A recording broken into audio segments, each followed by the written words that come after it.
Have you ever wondered why a specific cut of meat is the non-negotiable secret behind iconic dishes like carbonara? Today, we break down the anatomy and chemistry of guanciale. Guanciale is a salt-cured meat product prepared specifically from pork jowl or cheeks.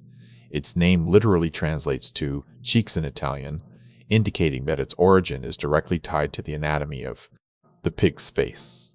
The unique structure of the jowl allows this meat to cure slowly and evenly. This specific cut develops a depth of flavor that cannot be replicated by leaner cuts like bacon or pancetta.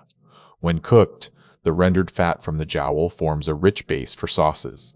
It melts beautifully to emulsify with starchy pasta water, creating that smooth, clingy texture. Essential for Roman recipes. This balance of fat and flavor transforms dishes with very few supporting ingredients. It provides a deep, savory taste that defines classics like gricia and amatriciana.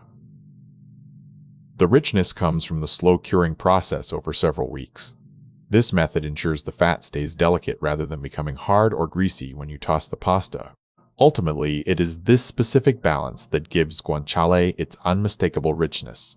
It proves that in Italian cuisine, the perfect ingredient must be anatomically precise. So there you have it. The jowl's unique structure is what makes guanciale special. What Italian dish do you think relies on the most specific ingredients? Let us know in the comments.